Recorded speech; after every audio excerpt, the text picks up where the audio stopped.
Ladies and gentlemen, I present to you the newest episode of Wine and Wisdom. Yay! I believe this is episode 12. Yes, it's episode 12. And I'm joined by just...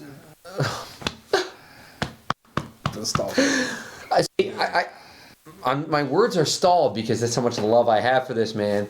This is the one and only big man Meriweather. How are you, my friend? Yo. Or as your mom named you, Christopher.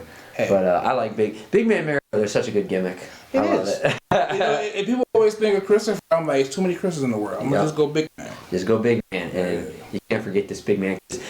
Not is he big, but what's most important is his heart is big. As big as the ocean. So, this is Wine and Wisdom, where we talk about wine and wisdom while we're drinking wine and getting wise. The point of this show, if it's your first time listening, is to meet somebody, talk to them, and really learn from each other on what it truly means to live. And not only just live, but live wisely, right? Isn't that what we all want? We all want to be wise. We want to be smart, make great decisions, and enjoy life to the full. So that's what this show is all about. Getting a little tipsy, getting a lot of wisey. That's what it is. So please subscribe and is the subscribe button on the bottom? I was going to do it. Somewhere down. Yeah, it's in my hand. I don't know if it's there, but it's in my hand. Poke production. Put it there. There you go. But yeah, leave us subscribe, leave us a like, leave us a rating on support the bro on whatever platform you're also listening to this as well. So we appreciate all you guys. And without further ado, the first segment of the show is the wine. And this week we have California Roots. Hey, shouts out to Melissa. Thank you, dear, for this bottle. Thank you for the grapes. So we have a trademark California grown. I would hope so. California Roots. It's just California all over. They got the outline of the state here. They have a bear, which is on the flag down there in the bottom left. You see that? Right? Fun fact, California, Cal U, their nickname is the Golden Bears.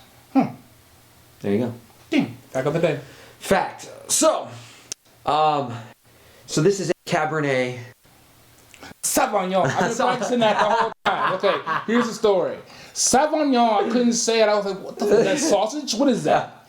I'm uncultured swine. I'm sorry. He's educated me. You're here to enlighten me. The first thing he taught me was Sauvignon. Cabernet Sauvignon. All right. The best ingredients for a good life are simple. Good food, good friends, and good wine. Damn, isn't that true? Crafted from premium grapes, grown under the warm California sun. Mm-hmm. Our Cabernet Sauvignon's juicy cherry flavors, hints of oak, a graceful finish elevate even the simplest pleasures. Oh, damn. Pairs perfectly with thick ribeye steaks. Enjoy pure vineyard-to-table goodness in every sip. There it is. Sponsor me, goddammit. All right. Sponsor. What? That's a wonderful description. That was beautiful. Pour me a glass of pleasure. So, I always ask my guests this, Mr. Meriweather. Are you much of a wine drinker? Absolutely not. They're not a perfect show. And I am here to enlighten about wine. I have no idea about wine. Never really drank it. I tried to once. Had a really bad headache. Wow. I was like, yeah. You must have the bad shit. I'm not gonna lie. Oh wait, I gotta do the ASMR. Are you into that? I've heard about that. You gonna do it? All right. You feel that in your face? All right. Well, let's cheers. This is again red, which is my joint. That's my jam. The red, especially the dry red. Basically, it's not sweet. I don't know. Sweet wine. Is that even wine? It's sugar water. All right.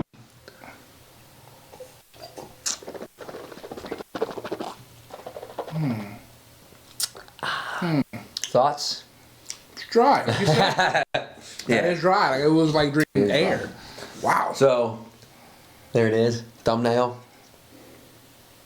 Okay. Love this guy. I miss this guy. All right. Don't leave me hanging now, because I will never live it down on my own podcast. Somebody edit it out. Reverse. Like Missy Ellen. There it is. It's Smurf, maybe it's bad yet.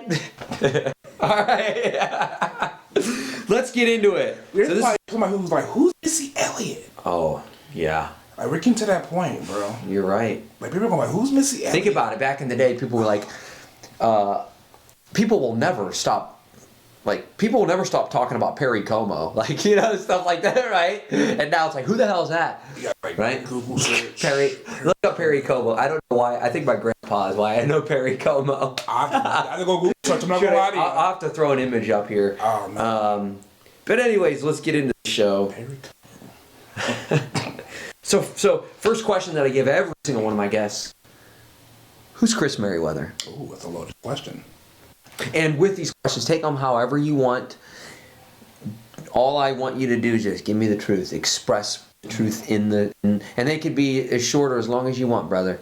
But who,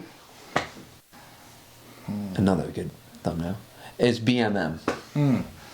That is a good question. I am a man of many things, many hats, a man who's made mistakes, and I'm just grateful to be learning from them.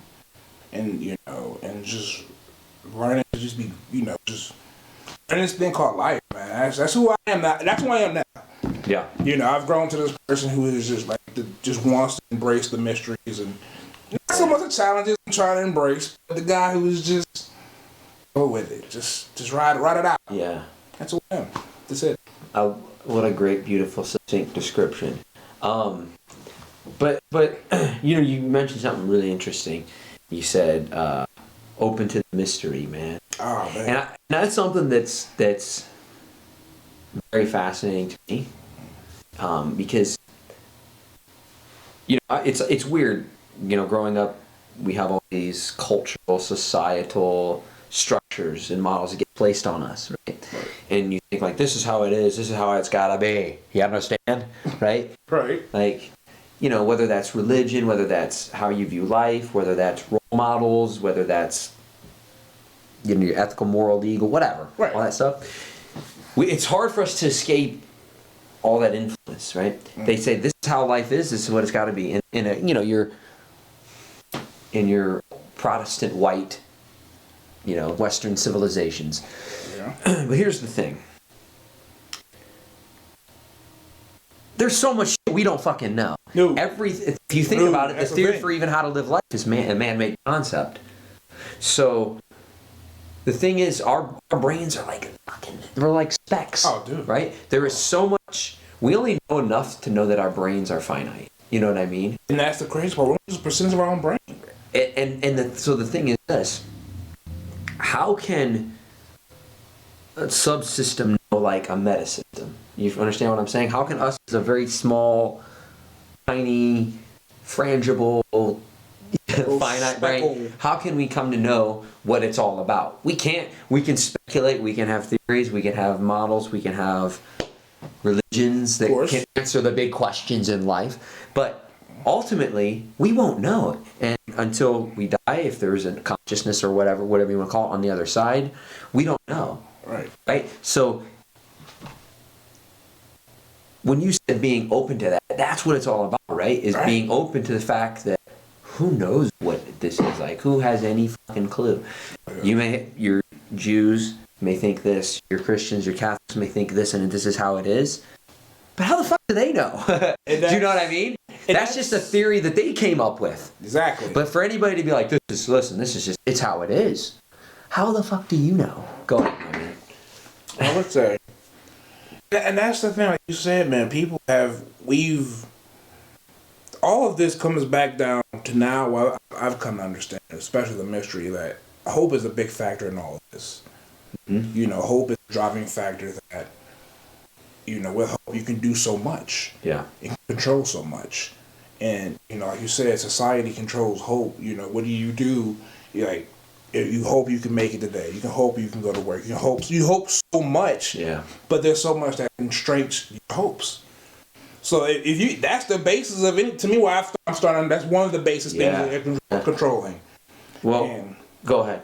And that's where like you said, I'm open to beyond just those constraints. Yeah. That I've been taught. Yep. And I'm willing to unlearn and relearn and evolve beyond what I know to become a evolved person. Exactly. And that's the thing. Like, we are put under these social constructs, these constructs that our parents learned, they put on us, and keep following the lineage. Of course. But the thing is, when you are open to the mystery, you do this. You go, all right. You sigh a breath of relief, because now all of a sudden there's no pressure to be like, well, it's got to be this or perfect, or right. You're open to, oh, well, me not getting what I want is just as interesting as me getting it. You understand what I'm saying? So being open to that mystery of like, I don't know what it's all about, but I'm open to it, and we'll see. And I think a big thing with that is you follow and listen to your own intuition to tell you what path to take, right? Exactly. Maybe in this life or in this part of your life, maybe going to church, maybe a Lutheran church or some specific thing. Maybe you follow that, right. And then when it's done with you, like when the method you've used it up, and you can discard it. That's not a bad thing. Like, it should, if you have any use for it, it should self-destruct on its own. Right. But the point is, if you've used up and worked through and got out on the other side of whatever that spiritual practice tradition gave you, then you can move on to something else, right? But the key is you have to follow your heart and intuition and listen to your inner voice to tell you, hey, where to go and what to do, right? Yeah. So who are we to judge somebody else's path is different? Exactly. But my point is, with all of that takes, you need to step back from your consciousness, right? Sure.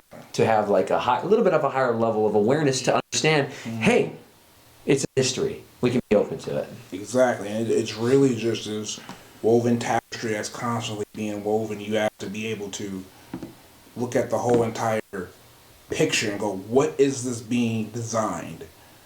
And you question less of it, and you try to do more understanding it. Yeah. You're not so quick to go, man, I don't understand, I don't want to do it, I don't want to understand. But no, you don't have to embrace everything. Exactly. Everything doesn't have to be for you. Exactly. But you have to understand what that is, so that person, so you can be around that person, and that person can value each other. Yeah. I understand you, understand me. And empathy. Exactly. So. For sure. We can switch gears a little bit. I know. This is what my brain does. I know. But you're a father. Of course. This guy. I am. If you followed my life, I'm a dad. Damn. How old is the young one? He's just turned 6. Oh my God, I'm old. I remember when he was like, oh man, a burrito. He was like a burrito in my head. So, what the hell, man? How is being a father like? What's gone on in your life? What's it all about? How have you grown? Yeah, take it however you want, man. That is a very, very big question that I ask myself on a daily, like, yeah. Because you're relatively young when you became. Yeah, I was like 25. And yeah, that's young. It is, and the crazy part is I didn't become a dad in the traditional sense. And I say traditional, biological. Mm-hmm. I inherited a child through situation, and to raise another human being, especially a child, I had to go and look at my inner child, like you can't talk to adult to a child. That's right. You have to come as a child to a child. Yep. And for me to do that, I had to, go back and heal a lot of my inner child to be able to help, grow this child. Absolutely. And I think that's my whole journey so far. Father is really at healing myself and going through and just teaching the lessons that I, healed through. And like, here's the next lesson. I don't know where you're going to use it. Don't know what's going to be applicable, but here. And it's really like every day you really like, what can I do to make this little human being a better person? Yeah. You're like, all right, making sure he has love, make sure he has, structure, make sure he's taken care of mentally, spiritually, emotionally, and just give him the whole package. Yeah. And really understanding what it is to be a dad. And it's like being, we all hear about moms. Mother's Day's here. Happy Mother's Day to all the mothers out there. Love you. Yeah. And love you, Mom. Love you, Mommy. I have to understand, not only understand her role, my role with her role, and our role together to bring this child as a whole. And that's just the everyday lesson you just constantly learning. You know, one day he'll like something, one day he won't. You're like, what the fuck? I thought I had it. And the thing is, you'll think you have it down pat, and it switches up. And that's why I started embracing the mystery. Yeah. Because children truly are just a mystery. You don't know what he's gonna like, or what he's gonna do, or what's he capable of, and what he's not capable of. And it's like, you can't, just build a plan like, 5 years, this is where he's gonna be. Don't work like that, yeah. It doesn't. And he's 6, and I'm like, what I thought was at that 5 or 6 years ago, I'm not there anymore. We're here in the and I'm learning to live in the present. I can't say, you know what, 6 months, this is where I want you to be. It's like, nah, every day I'm going to do my best to get you to where I think you should be or can be. But at the end of the day, I'm just going to ride the wave, and just, bad, good, ugly, indifferent. So, well, that's one of those questions. Anytime I have on my show a parent, I always ask these questions because I'm not one. Oh, for sure. So I want to know what's it like on the other side? Just out of curiosity. Right, it is totally different. And it is So in that sense, it's really interesting to me because I'm not a parent. No matter how much I fake the funk and have a bunch of students and my niece and stuff, I'm not a parent. So I'm coming at it from a different, a little bit of a different angle. Oh, for sure. With being a parent, a couple things. You mentioned that you had to heal some stuff, right? Mm-hmm. And work through that. That takes a tremendous amount of self-awareness. Yeah. To be like, as Warren Zevon song goes, my shit's fucked up. So to be able to say that objectively, and have that awareness, like I've said before, you don't know you're in prison until you admit it. Yeah. First. Then how do you get out of prison if you don't know you're in prison? So anyways, for you to be like, hey man, I had some shit to fucking work through, and I needed to do that in order to be a good father. Yeah. So to be able to use that energy and put it to use for self-growth as well as growing, helping grow a little one, that's what it's all about. That's why it's called a relationship. But it should really be called a growing ship. Oh. That's the way I look at it. But yeah, so you've mentioned, working through that stuff. So like I said, it takes a lot of self-awareness. And then the other thing is how much you've grown and learned as being about yourself, right? Yeah, you're understanding why you think the way you think, or say the things you say, or are just, especially raising a child where, I don't say it's a difference in a child that's biologically yours versus not, but you'd be like, it's just I feel like there's certain things you just get DNA-wise. Yeah. You're just naturally prone to. So for me, the things I like, he doesn't like. I like certain foods he might not like. Yeah. Like certain TV shows. So I constantly began to just get stuck in this mode of learning. Where versus being stubborn and telling myself, I'm going to tell him, I'm going to imprint on him what I think he's going to like. I'm like, you know what? Why? Yeah. You're going to stress yourself out. And it gets to a point like, why beat yourself against the wall? And I just started going with it. Just like, you know what? If he doesn't like what I like, cool. We'll circulate it another time. Maybe he just not catching his vibe right now. Yeah. And that's something where, and that's the thing you want to cultivate their own likings, their own person, and so it's interesting because it teaches you to let go of, it teaches you letting go, but it also teaches you letting go of the idea of how it's got to be. No, it's got to be this way. Right. I said it, this is how I want it to be. But if they look at it differently, right? Well, they want something differently. You got to have the malleability of temperament to be able to be like, okay, you know what? I can see it from that angle. Right.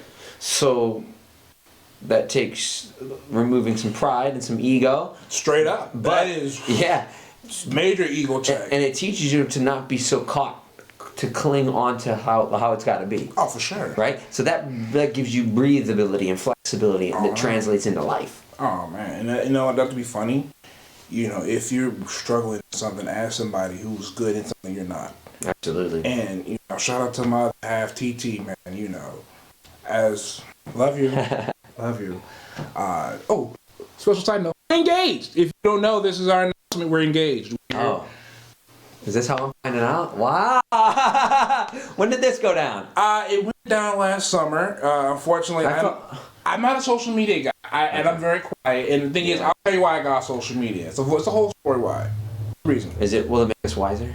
It will. Okay. It will. But first off, I feel like, did I maybe hear the news? I don't know, man. Sorry. But congrats. Yes. Thank you, sir. Cheers. All right.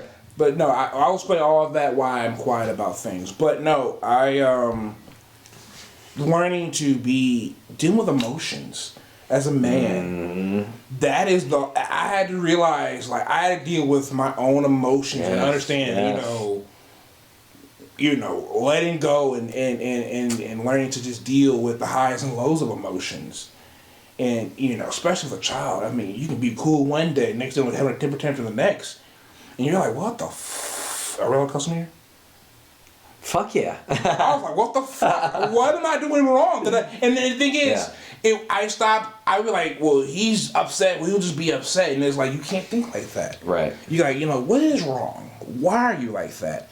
Can I teach you to get out of that? Mm-hmm. Can I teach you to deal with that? Versus just trying to shut it off and impose this, you know, stoic, you know, mentality. So I was like, you know what, we both have to learn together on this. And I think, you know, like I said, working with women, you know, talking to the women, you know, other mothers, talking to, you know, like I said, my other half, especially my other half, she's, you know, just understanding my emotions and dealing with them. I'm able to deal with the whole.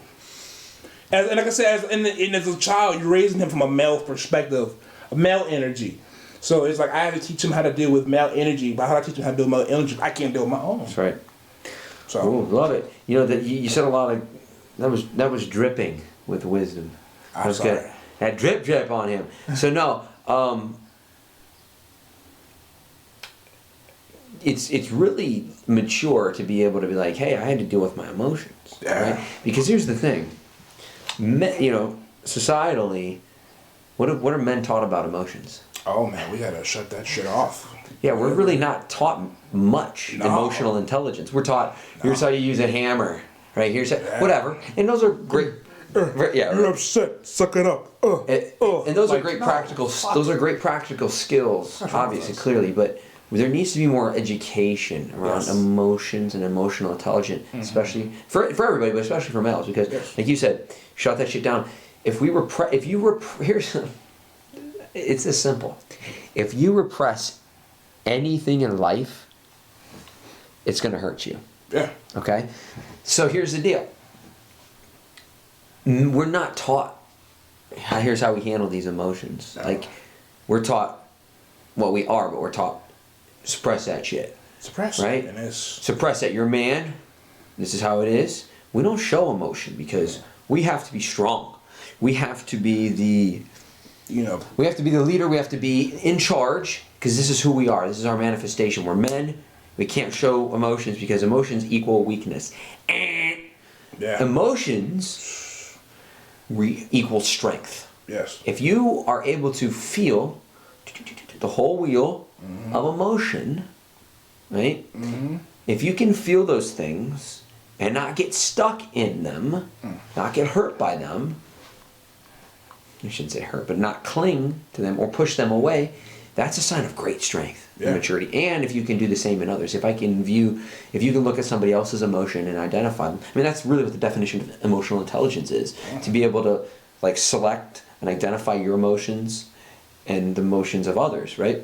But anyways, the whole point of that, you said a great point. If you didn't work on your emotional self, how are you able to then do the same for your child? Exactly, and it's And that was a big question, and it was like, we'll figure out the answer. Don't be afraid to ask for help. And life. That's another thing I learn to ask for help. Oh yes. Listen, Oh. you can't be Superman. We're not designed to be Superman as much as we want to be.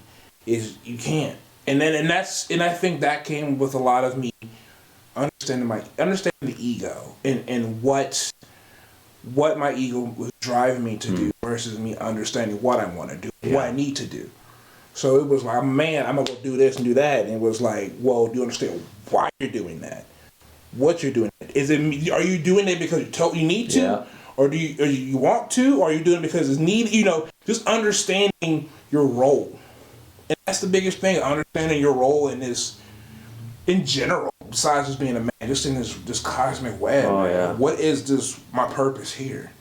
And that was a driving factor for me being a better dad. And once I sat down and really got to the core of what it was, and it sprouted so much more other things to me to go and deal with and handle. Gotcha. So that's beautiful, and that's the thing, is as men, part of the weakness thing is we're not allowed to ask for help. Not empowered to ask for help. It's like, no, man, you suppress that shit. You deal with that. But again, how much does that cost us? And I look at it like a reason, like so many people are miserable. So many guys act out in violence, whether it is with, mass shootings or domestic violence, rape, sexual assault, etc. Is, I believe if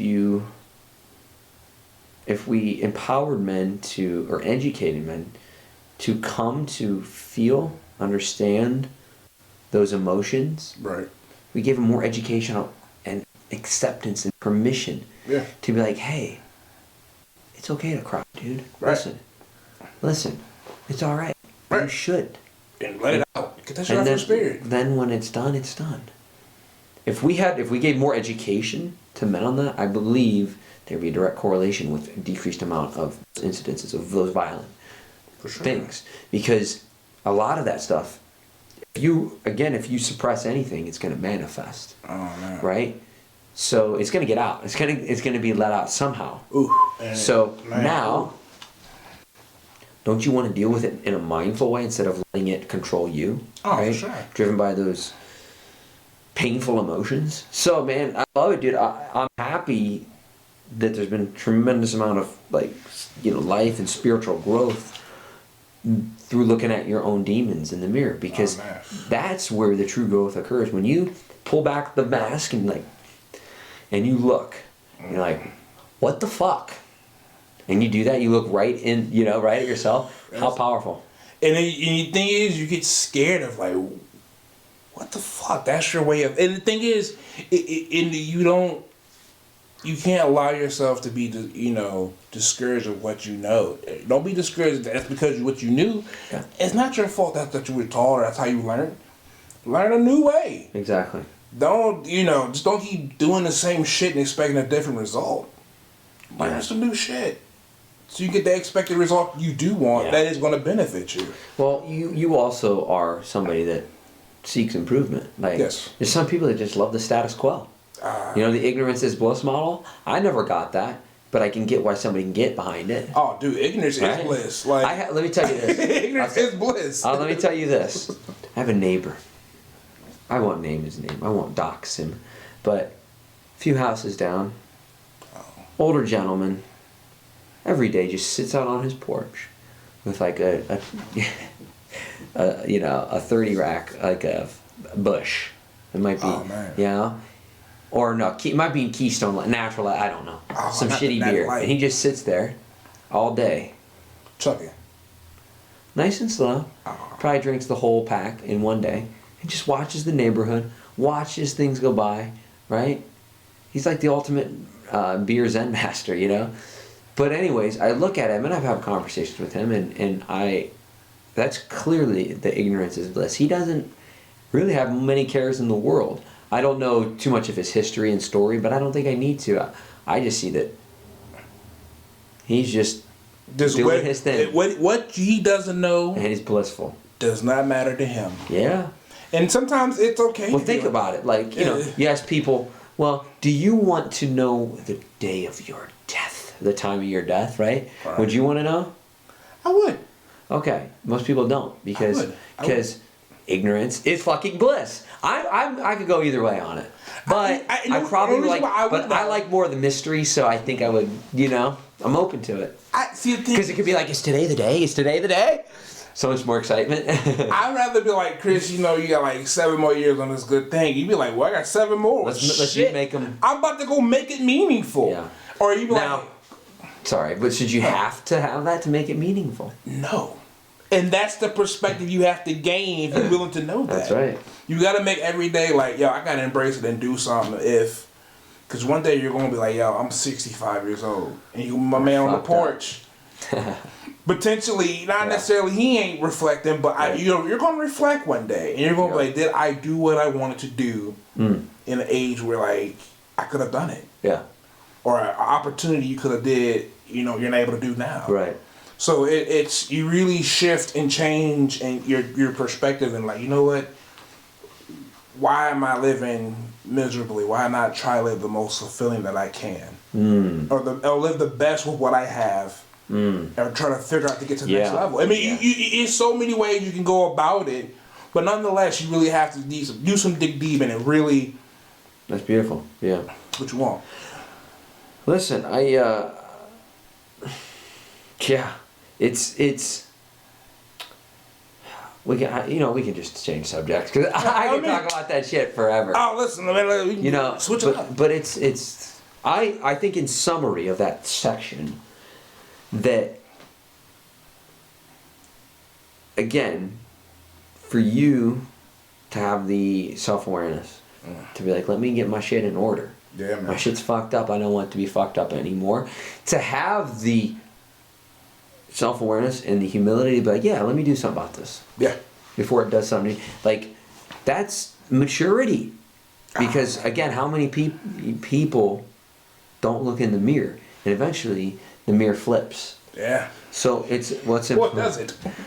So, because I've seen it in my life, great good episode, I think it was episode 7, I had my dad on here, and I got to see the very bad side effects of alcoholism and addiction, right? Man. And you don't want that to consume you. No. If things get pushed too far, right? No. And whatever, because you can define addiction in obviously more than just booze or drugs, right? Sure. It could be in so many anything things that in gives life. You pleasure. That's right. Which go back to the episode of Getting High, which is actually it was episode 11. Check that out in the archives. But anyways, yeah, right. I need just. You do like a little. I do. I want like timestamp. We'll see. Link there. Post. Get on that. Okay. Yeah. So, I want to talk about because even though you're not really much on social media, I was looking at your social media, your Instagram, just seeing who you follow. Mm-hmm. And it's like, we follow like so many similar pages. We follow Ram Dass. We follow Jack Kornfield, Gaia, Alan Watts, all that Buddhism stuff. So it's like, and I know we've talked a little bit, not very much about Eastern philosophy and Buddhism and spirituality, but like what is spirituality to you? It is really understanding that the balance of it all, right, wrong, left, right, up, down, good, evil, just understanding the wholeness of one. That's why I've come to understand, because a lot of times, like you said, your episode of suffering. For me, suffering, I've lost family. I've seen some shit. I've made my own mistakes that have impacted me. So I've there's so much that you can consider wrong. We never look at the right. So I was like, you know what? As much as it's quick to point out the awfulness, I have to be able to look at the good of everything too. So, and that's where I realized that's where I need to marry the both. There's good and there's bad. And once you understand that both sides of it, you bring them together. Because there's lessons in both. Yeah. And that's where I've come down to it at this point of my journey. Yeah, it's that's pretty much what I talked about a couple episodes ago about suffering and how, I mean, culturally we want to push away suffering, right? Because it's painful, it stinks, no good. And on some like subconscious level, you may think engaging in suffering may decrease your like happiness, your pleasure, right? Right. No, that's why it's like, oh, well, we're going to put old people in a nursing home, or we're going to put the homeless over there. We're going to keep them away from, because we can't let our kids see it. We can't, against, with the ignorance as bliss thing, we can't be exposed to it because that may diminish my happiness. So you say, you know, when you say something like, you know, it's being able to see the good in it too, of the bad. That's what it's about. Because where you grow is not in your highs. You really grow in your lows, in your suffering. So being able to be like, all right, suffering, you know, like, come give me like the stinky kid, that, you know, stinky nephew, right? All right, give me a hug. But you know, you need that. Need it. So understanding that in a spiritual context is everything, because we all suffer, we all go through the fucking shit. Everybody. That's why I say, what is your relationship? How do you deal with that, right? So, from like a spiritual standpoint, do you adhere or follow, like, do you have any specific religions you follow or spiritual practice? Like, we don't have to define anything, but, because, like I said, we follow a lot of the same stuff. You know. Yeah, and honestly, I've leaned less off the religious, where I still have people, you know, I have friends and people who are pastors and ministers, and I still get that knowledge from them. Gotcha. But I think more of where you can get gems and lessons and knowledge from any point, but I think that as long as it's healthy, good gems, they're going to benefit you. So if it's something in Buddhism you can pick from, Islam you can pick from, Christianity you can pick from, anything, you know, as long as you're willing to understand it, and not necessarily just pick it and read it, but really digest and try to implement that. And that's why I'm starting to get to a point where somebody can say the same. It could be one. You can have a problem in life, and somebody can have a different perspective on that problem. Different perspectives can give you a deeper perspective, so you can grow and go, you know what? I never thought about it that way, and that's what it is, man. And I think that if we realize, like I realize in my journey, like Christianity, Judaism, and Islam, they're pretty much one and the same. It's just that it's a different perspective. Yes, there are ways that correlate which religion is dictated by what, but at the end of the day, they are still pushing a message that general. But at the same time, they argue with each other, and it's like. Why? Yeah. And but like I said, it's deeper, far deeper than just what we see on the surface level. Why the confliction? But nonetheless, again, looking at the good and the bad of both. Yeah. And I think that's where you have to approach everything, even the people. You're like, you know what? I see the bad in that person, but I also see the good in that person. And it's like weigh accordingly. And there's nothing wrong with that. I think that's where spirituality, where I'm at, is like I'm just trying to look at it all. Yeah. The whole. Exactly. Well, you know, it's interesting because all religions, all spiritual practices, they have the same goal. Basically to lead you to God. However that is defined. Yes. They're to lead you into that transcendental spiritual vocabulary as well. 9 years of college, I missed a couple of words. You know, the one that I really break out to get people is proprioceptive neuromuscular facilitation. People are like, oh, and I say PNF stretching. Have you ever heard of it? No? Oh, okay. Of course not. But anyways, 9 years, at least I can say proprioceptive neuromuscular facilitation. Anyways, that's when I'm like, well, Jeffrey, like, like his cup. No, I don't even remember what I was saying. No, but all religions, they take you to that same transcendental experience, that elevated state of consciousness. But the problem is, we all create these barriers in our mind. Well, guess what? You know, like, I think it was George Carlin had a bit on it, like, my God's better than your God, you know?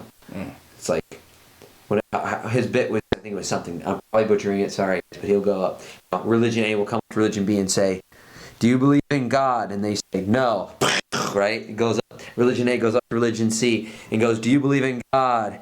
No. Shoots him, goes up to the next guy, do you believe in God? Yes. You don't believe in my God? Shoots him and goes, my God's got a bigger dick. Hey, that's what it is. That's what it is. Nobody's like, you're like, you don't want to understand. You're just constantly comparing. Yeah. So it's like it's like I don't not necessarily comparing. I think a lot of it is, like I said, it goes back to that hope. Yeah. And if somebody gives you a message that helps dictate how you believe and what you hope for, That's right. you're gonna be like, you know, I'm believing with this guy. That's right. I like what he's saying more so. And we should have the malleability, the flexibility to be able to be like, hey, you know what? I used up this spiritual religious tradition. Got what I needed from it. Cool. Let me move on to something else. Right? I know that's for me in my life. I've had a lot of different stages. You know, there was a brief period of Catholicism, good period of, you know, basically non-denominationally Christian. Then I got into college, started getting more into Eastern philosophy, religion. So I really started getting big time into Buddhism. And then of late, more into Hinduism. And actually where I'm at now, I know it's like cliche to say, but spiritual. Like I'm, you know, when people like on their dating profile, it's like, I'm spiritual. Right? Well, what does that mean? Don't we all have a fucking spirit? People think, ting, yeah, crystals. Yeah. You know what I mean? It's Right. But anyways, the point with that is, like, I've studied and explored all these different ones, and I've gotten exactly what I needed from each one of them, and then I move on, right? And we were kind of talking about this before, is once you engage in a tradition, a spiritual tradition, you should be able to glean what you need from it, right? Mm-hmm. It's once it's done working its way through you, and then it should self-destruct on its own. Meaning, what I mean by that doesn't mean like blow up every church. We're not, you know, Norwegian death metal. The point with that, the point with that is, if it's a good religious tradition, it'll self-destruct on its own, meaning it realizes it can't do anything for you anymore. So then you move on to something else, and you follow your intuition in your heart to tell you, hey, where do I go? Right? Is any of this making sense? It makes sense. I think if you're not able to go outside on the final outside, go deeper into the religion. Like, sure. You're like, you know, there's a lot of times, you know, we reach a plateau. We all plateau. It's like working out. You're eventually going to hit a point where you're like, you know what? I'm just not dropping weight. I'm not building enough muscle. I got to switch it up. And I think where in religion we get stuck on one man tell me one thing. And it's like, yeah. I think I think you can be Christian and not necessarily be in the church and still get to that higher level. Yeah. And I think in any religion practice, I think you really have to if you're not able to question what you believe and not get an answer, or you're told just believe, and that's when you have to go somewhere else. That's where you reach that plateau. Yep. Because they don't have the answer you're seeking, but somebody has that answer. Yep. And I think you have to seek that in another form. Even within religion, you can be a Christian. You don't have to necessarily stick to that one house of the word. You can go somewhere else and get somewhere else. Somebody have a better perspective. And that's what it is, man. Yeah. Find a perspective that allows you to reach the attunement you need. Right. So, you know, Bruce Lee had a really famous quote, which is, absorb what's useful, discard what's useless, and add what's your own, right? Meaning, take from everything what you need, right? Get rid of the shit that doesn't speak to you, and come up with, you know, all that really matters is spiritual tradition feeding you? Is it serving you, right? Is it making you a better person? Is it giving you the warm and cuddlies, right? Is it taking you to that unity of consciousness you were talking about, where everything is one? That's God. However you want to define whatever. Right. That unity, that awareness, that oneness, is the experience that every single religion is trying to take you to, right? But all of those can become traps if you cling and get, you know, hold to them. So the key is use it. How does it grow you, and then let go of it, right? It should, you know, like shed like old exoskeleton, right? It should shut off. So yeah, man, that's that. It's cool to have somebody of a similar, spiritual consciousness vibe to feel that. Because I mean, we're kind of feeling the same thing. Exactly. And biggest takeaway with this is, don't judge anybody for what they're doing. Now, we were talking about cults a little bit earlier. Man. But if somebody's in a destructive cult, man, you need to do something like that. But stop the Kool-Aid. The point. Put the cup down. But the point is, don't judge anybody for what they believe if it's different than you, right? Because how do you know if it's the truth? What is the truth? The absolute truth.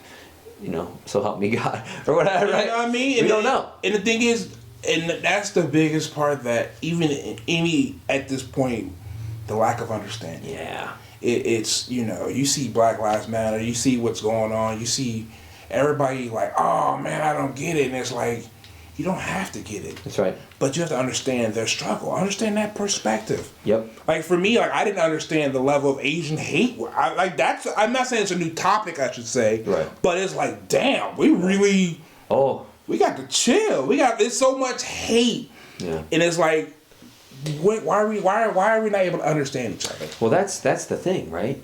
That's the whole thing of it is. Isn't it the expression of compassion and empathy to be able to, and I think you call it in psychology, transference, where I can feel things from your perspective. I don't have to listen, right? You're black, I'm white. I'll never know what that's like. I'll never know. Listen. You know what I mean? So I don't need to, because guess what? If you look at every single human being as just an expression of the universe, i.e. yourself, you'll never treat another person as other again, right? If you're me and I'm you, you're just my brother, right? Mm-hmm. You just, hey, how's it going in there? Like, right. you know what I'm saying? Like, and then you say, hey, how's it going in there? Right. You're like, and we're like, looking at each other like this is a good thumbnail right here for the show, right? Yeah, okay. Mark that down. That was at 47, 10 or whatever. But yeah, do you know what I'm saying? No, for real. I think if we were, you know what it is? I put in a perfect example. This whole mask thing. People are, I don't want to wear a mask. I don't like wearing a mask. But damn it, if it makes sure that you don't get sick, and if you don't get sick, yep, just to make sure that's right. I make sure you don't get sick, so I don't get sick. Exactly, and that's highlighted. That's one thing that this global pandemic has shined the flashlight in the corners. You can see the cockroaches run around. Oh, man. It's because it lets us highlight and tells us where is the empathy at. And these businesses that were treating people like that that were putting profits over people, that exposed them, right? Man. So that's what all of this stuff has done, is it's been a good barometer of who has compassion and empathy, right? And you can see it and talk about, politically, like it was really on display in political party lines. But yeah, and you make such a great point, is I don't have to, I'll walk a mile in your shoes. Just because you're different than me doesn't mean that you're, I would agree when Greasy was on here. We did a poem. I read Maya Angelou's poem. It was really good. I was talking about everybody in the family. Yeah, it was. But the what the essence of it is, we're all family, man. And even if I don't know exactly what you're going through, I do, because I'm a human like you. We all feel those. They're called universal human experiences. Even though suffering is very much a personal thing, it's also a universal thing, because we all experience it. Your suffering may be specific, mine may be specific and different, but it's still suffering, so we still empathize and can understand that shit. So you should be able to dignify and respect people of every race, gender, creed, color, and be like, listen, this guy, yeah, he looks different than me, he worships different than me, he loves differently than me. Guess what? This is a tight motherfucker. He's badass and I love him. That's how we should be with other people, right? It's that simple. So what I want to do, and this is a new segment of the show, and hear that first. He didn't even know this is coming on. Oh shit. Drops down. What we're going to do is you're going to spin the wheel of wisdom. He's like, what the hell is that? Oh shit. Here it is. So what's going to happen is we're going to spin the wheel, and where it lands is the topic that we're gonna kind of wrap up our discussion with. Fair enough. So tap it right in the center. Ooh. And it is change. We're gonna talk about change. Who knew? All right. Speaking of change, let's go back to this. All right. Change. Isn't that a song? Wasn't that a really good song? Change. I'm sure it's been like a bunch too many changes. Oh, for sure. So when I say change, what comes to your mind? And not like pocket change. No, I think of course dealing, especially speaking of now and today, dealing with the change of just the way life is changing. Dealing with the constant change. We are. A lot of people who've been, especially just who they are, and in this almost in a rock form. You're just stuck in this rock. And you're like, somebody came and hit you with a hammer, like, holy shit. Now I'm just destroying pebble across. What am I supposed to do with this? And the hammer has been constantly just beating us down to almost dust. And you're like, what do I do now? It's like, you gotta go from where you are. Right. And I think that with change, we have to be able to deal with the constant change and embrace the change. We can't stop it. Can't run from it. Only thing you can do is embrace it and just roll and just flow with it. So that's what I think of change. Yeah, dude, that's awesome. I love that. You can either resist change or make friends with change. So like you're saying, cultivate a good relationship. Because change permeates everything in life. Think about it. You're seeing a little one change overnight, right? Growing, getting bigger, getting more of a mouth, right? But getting smarter. But eventually everything changes. That's how, in relation to life, right? That's what in Buddhism they talk about, like, changes.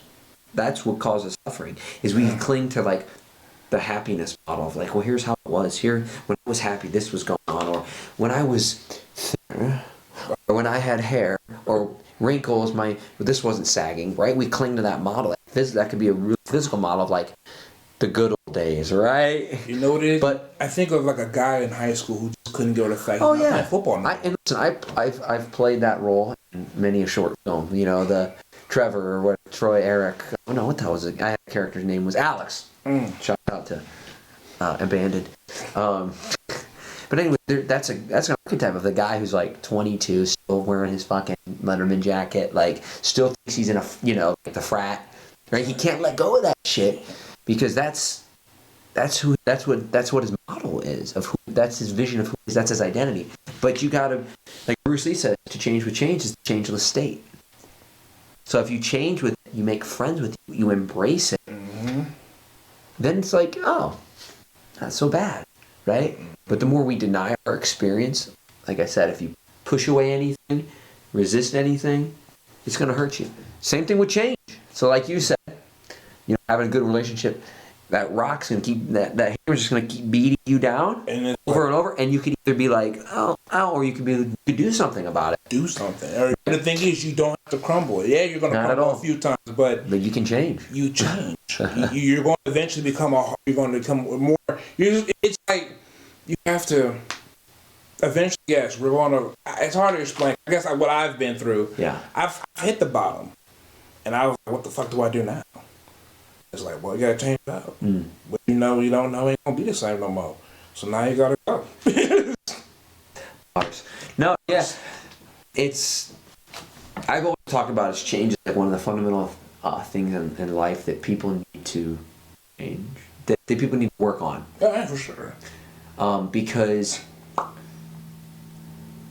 it's what's that? How else do you grow? Exactly. Yeah. It's inevitable. It's permeable. That's why it's a topic on the wheel of wisdom, because it's something that we all have to deal with in one way or another. And it's the same thing. Like you could put death and change. It's the same thing. Eventually, you will die. Yeah. You're changing, right? So the earlier you make friends with it, the earlier you say, "Hey, come here, come here," right? You say, "Let's talk." Sit your ass down, right? And you're like, God, this conversation. You ever have that really painful conversation with somebody? You're like, fuck, can we get this over with? You're like, you don't want to be there. You don't want to be there. Right. It's just like, so you sit down, you look at death, you look at change, you go, listen, motherfucker. Put the phone down, right?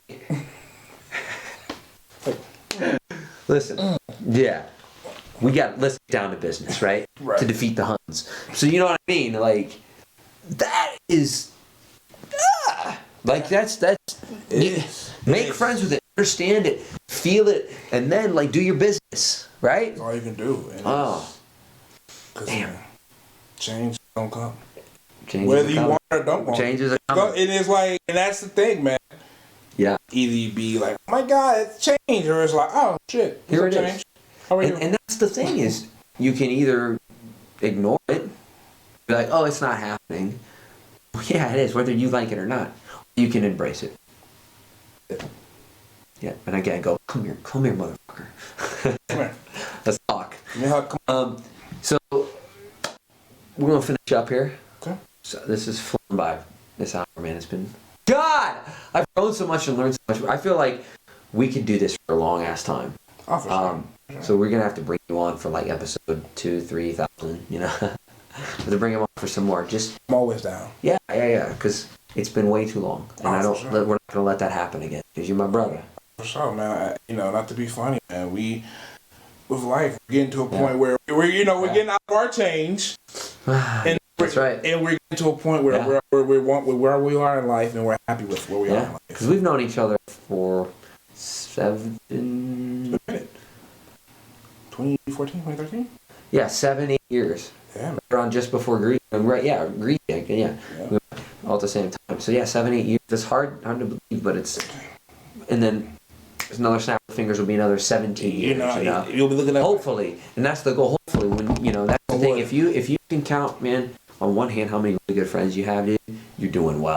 Hey. And I definitely consider you, a great friend, but we don't do this enough. That's the other thing, but we will. Like a dog. That's right.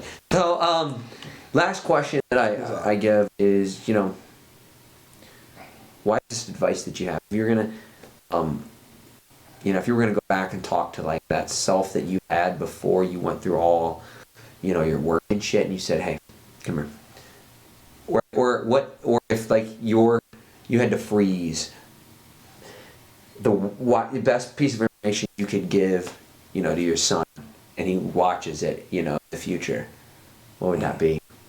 I know this is like a really hard question, really broad. You go a lot of different ways with it, and and it's kind of irrelevant, obviously. But that's the point. I just want to see, what you consider something that's super important and wise. Wow, this is something I always ask myself. What would I tell my younger self? Or what would I want to pass on that lesson? I would say, let it go. Constantly try to understand everything. And if you can't understand everything, it is what it is. Don't be afraid to speak or about how you feel. Don't suppress it. Because what happens is you're going to do a lot of damage to yourself and those around you, suppressing something instead of embracing it and trying to and just work on it. Constantly work on yourself. Work on yourself, man. Don't worry about what others are doing. Yeah. Do what you do best. Love yourself. Love those around you. Have fun. Laugh a lot. Amen to that. And I'll tell you, I've laughed more around this motherfucker than almost any person ever. Seriously, I think I've told you on multiple occasions you need to be a stand-up comic because he's that funny. I'm not, bro. You're like more off the cuff. I'm good for shits in Google. Yeah. Do it for a set. Listen, I got Chris Clem. I have really close friends that are in comedy, and that's hard shit. I watched that game, and it's like, wow, no thanks. Like, I think I'm a funny motherfucker, but not in that context. It's a specific skill set for sure. Oh. And you have to be a good performer, a good skill set, and obviously naturally funny. But my point is, you're a funny motherfucker. And I appreciate that. And I said, shout out to Clem. I hope you're well, brother. The Chewbacca joke, by the way, still my favorite joke. I still remember all these years that Chewbacca joke he did at what was that? The Funny Stop in Cuyahoga Falls. Yeah. You came out for a night. That's right. That Chewbacca joke still cracks me up. CJ. That's my guy. So I for sure I would love to be a comedian, but it's timing and then just presentation. Oh no. I'm more of a writer. I got you. That's a good. I just bust your chops because you're funny, man. Because you have a great, and I think it's part of how you view life, man. You look at it kind of like you're sitting right now, sitting from a back and checking things out, and then coming up with that the quips. They're really fun. Like okay, like I can see through the bullshit, and I can come up with what's going on and make it laugh and make it light. Because humor is such a good way. Humor is like the apex in terms of. It's a great way to keep life and keep it in perspective. Now, not at the expense of other people. Oh no. Mostly at the expense of me, right? Myself, because I'm gonna tell you, some of whenever I'm taking life too seriously and I catch myself like too much in models and fucking things how it's gotta be, I'll step back and be like, what are you doing, bro? What the fuck are you doing, idiot? And when you pull yourself back into that, it's like it relaxes things and brings a levity to life. Oh, for sure. And that's and like I said, I always use humor because, like I said, I always say it's better laugh than cry. Mm.